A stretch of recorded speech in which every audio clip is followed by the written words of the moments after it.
You boys ever met a real country girl? The Dirty Kiss. Krystal Kiss. Talking true blue. Oi! Out in the woods. Down home. Your turn. Come on. Load them back. Come on. Come on, it's not fair. You gotta do it now. Come on, your turn. They ain't afraid to get dirty in the state of Tennessee. I love my Georgia peaches and my Mississippi queens. Lifted up the Chevy. The Dirty Kiss with Krystal Kiss. Hey guys, it's Krystal Kiss. This is the Dirty Kiss. We've got Mr. J. What's up? We also have the Scott Hand Band back. Say hi, guys. How you doing? So we've got a couple things for you tonight. We've got, well, obviously the Scott Hand Band. We've got Beer for My Horses. We have the Kiss It line. And I do want to tell you guys that this is the last Saturday show we're going to do. We are moving to Tuesday nights at 7 o'clock, so make sure that you start listening on Tuesdays. We're going to take you to a song. This is the Wife Song by Tim Hawkins.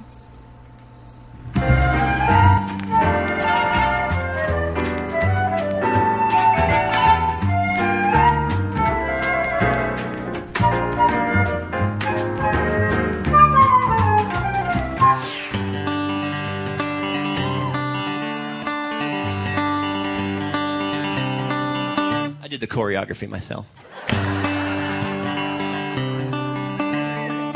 Hey honey, have you gained some weight in your rear end?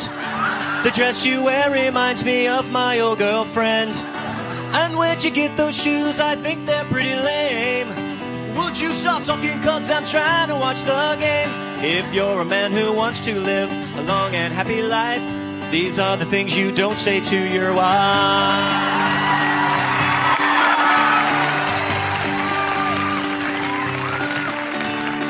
I planned a hunting trip next week on your birthday. I didn't ask you, but I knew it'd be okay. Go make some dinner while I watch this fishing show. I taped it over our old wedding video. If you're a man who've done that, a long and happy life, these are the things you don't say to your wife. Solo. Okay. Your cooking is okay, but not like Mother makes. The diamond in the ring I bought you is a fake. Your eyes look puffy, dear. Are you feeling ill? Happy anniversary, I bought you a treadmill. If you're a man who wants to live a long and happy life, that too. These are the things you don't say to your wife. If you're a man who doesn't want to get killed with a knife, these are the things you don't say to your wife.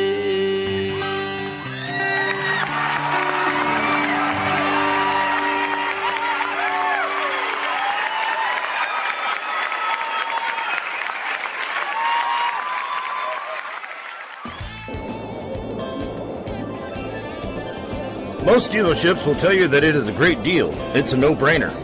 Well, we're here to tell you that it's a very expensive piece of shit, and the warranty won't cover the many, many times you will be forced to make it maintenanced. When you shop at Chief Counting White Money's auto dealership, garage, and casino, buy your car here because you probably gambled your car away. But even the most crooked senator has to go home at some point. This is when Chief Counting White Money presents the opportunity to buy back a shittier car for more money. Chief Counting White Money, breaking suburban legs for more than 40 years strong.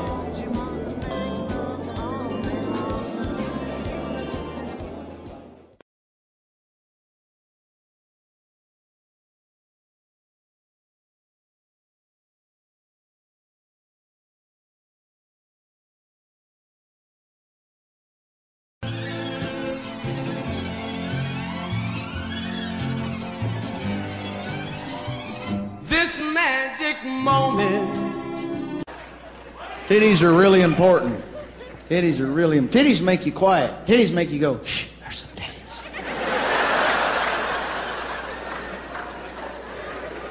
You know why? Because all your hunting instincts kick in. Get down, there's some tits. Shut up, fucker, you're going to scare them off. You start assessing the situation. You're like, all right, how can I get close to those? Possibly touch them, maybe lick them. And you realize you're in Sears with your family and it's probably not going to happen. Titties and babe.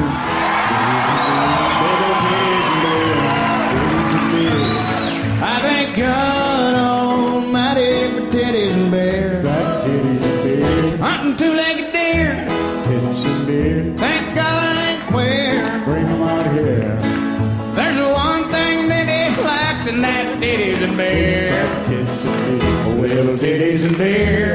I said, great big titties in my beer. God, I love your big fat titties. Come here, honey. Come here. Who's your daddy? Bobby.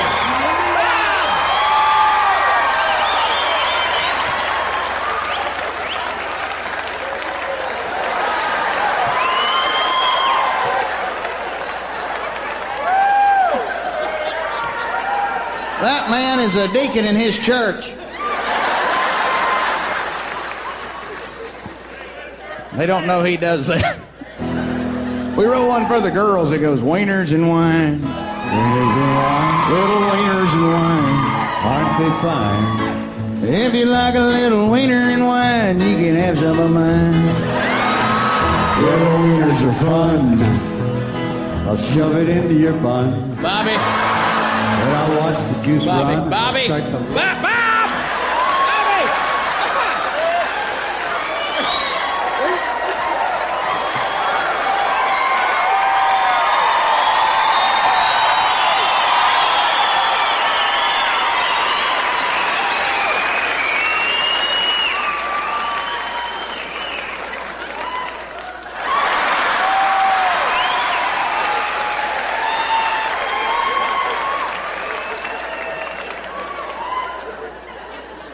We'd love to do that song at your wedding if you'd have us.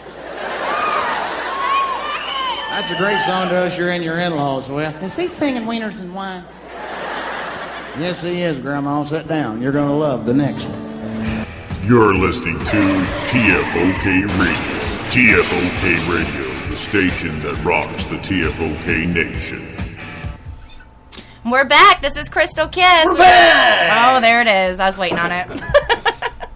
So, right now, we're going to go ahead and read you Beer for My Horses. This is just stories that I find on the internet.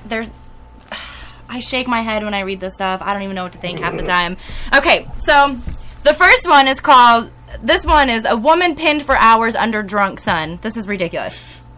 We're guessing Robert Golba's mother didn't spend Sunday thanking her lucky stars that she was the mom to this 55-year-old. The 81-year-old woman broke her hip in 3 places after being pinned in her kitchen floor for hours on Thursday. After her intoxicated son fell on her while the two were arguing and proceeded to pass out, reports the Chicago Tribune. Oh my gosh, this is ridiculous. As CBS Chicago reports, their legs apparently became intertwined, and the woman was eventually able to alert family members who called the police. They arrived around 4 p.m. and to find Goldberg unconscious temporarily. He was extremely combative and I can't even read today, sorry guys. With responding officers, they had to restrain him, according to Riverside Police. Golba, who had been living with his mom, had an order of protection that barred him from entering the home if he had used alcohol or drugs. He's been charged with 1 count of felony violation of order of protection. I don't even know what to say about this. That's one proud mama. Yeah. So proud. She's 81 years old. Yeah. And he still lives with his mom. And he lives with his mom. He's 55 years old. He lives with his mom. And obviously he's not taking care of her. There's an order of protection that says he's not even allowed there if he's used alcohol or drugs. It's time to cut the cord. Oh, yeah, a little bit. He needs to go. I think kick him out of the nest and let him fly. And how do you get... Fall. Or fall. Whatever. He's going to fall on his face. To me, that's just a case of mommy's babied him all of his life, obviously. Yeah. She literally laid underneath him for hours. No. He was drunk. That sounds like something that happened in South Carolina. That's rape. Yeah. I don't care how you look at it. That's rape. That's rape. It's rape. It doesn't say in here, like, what, I mean, exactly he was charged of. Did he go to jail because he was the protective order? Violating a order and... It was a fight with the cops. Yeah. Can you imagine how this guy feels? Probably you just laid on your 81-year-old mother for hours because you were so shit-faced. Well, can you imagine how the mom feels? Hurt. Yeah. Ashamed. I'm falling and I can't embarrassed. get up. Yeah, too bad she didn't have her lifeline on her neck. Poor lady. That's sad. It's sad. Anyways. Okay, so the next one we have is teacher so drunk, principal feared stroke. What? Yeah, this kind of reminds me of that lady in Ada not too long ago. Went to school to sub, and she was so drunk. Did you guys read that? She was a substitute teacher in Ada. I'm not kidding. It's all over the news. Cool teachers when I was in school. I know, right? You'll have to look that up. Okay, so this one, it's a bad teacher come true. A kindergarten teacher in London got so smashed during lunch that her coworkers called an ambulance. Her principal thought the stumbling 51-year-old who had tried to teach after drinking was suffering a stroke. Paramedics soon discovered the truth. A teacher's council had found her guilty of unacceptable professional conduct, the Daily Mail reports. Penny Truman's, and this is in quotes, actions have the potential to bring the reputation and standing of the profession into serious disrepute. I don't even know what that means. Anyway, said an official, though he noted that she was clearly going through a period of personal stress, apparently deteriorating health, she suffered a family bereavement at the time and was exhausted. She hasn't been fired, but she's required to show a satisfactory medical report indicating good mental health before she can return to her job. What's that got to do with drinking? Because she was trashed at school. Yeah, okay. But I don't care what you've gone through. You're teaching children. Yeah, don't get trashed. Yeah, don't get trashed. Yeah, but their respect level for her went way up after that incident. Depending on what age level. Are these high school kids or was it? It said, I think it said in here, a kindergarten teacher that they don't know any better. You taught funny like my dad. You know you're drunk if you're so drunk that your coworkers, the other teachers in the building are thinking that you're having a stroke. Well, here's about the education level of the other teachers in the building. Now, if a person has been drinking, they smell like alcohol. Unless you're drinking vodka. Normally, you really can't smell vodka. So you've gotten away with drinking a time or two. I don't drink vodka, but I can't smell it when people drink it. Really? Yes. Maybe that's just you. Well, it could be just me. That's a good point, asshole. Anyways. But having a stroke. Alright, now we're going to read about this spider. That's a good kind of drunk. That's the level I like to be on. I bet you connected with him a lot better than I cannot say that I've been that drunk where my friends thought I had a stroke. You guys shut the hell up and say, I'm going to take a nap. Nap time. We just had that to shut up. You shut your face.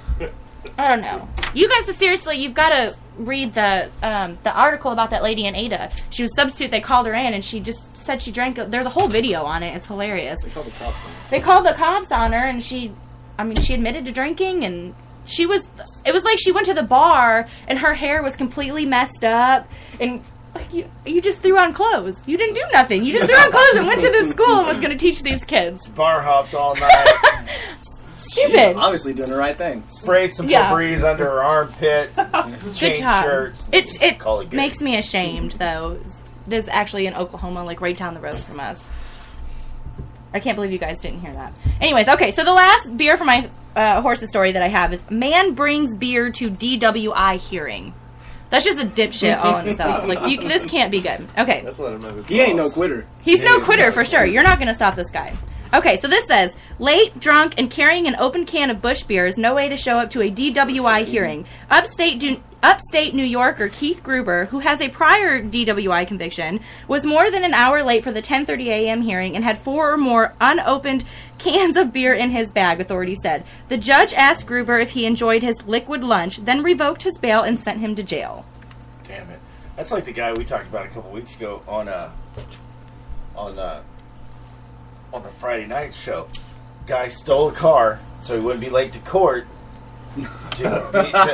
He was trying to do good. Well, hold on. And he was having to go to court for stealing cars. Oh, no. I don't know. Some of these people, like I said, I just shake my head. I don't even know what to say. I'm glad they do it, because we get a funny segment in the show. Yeah. I mean...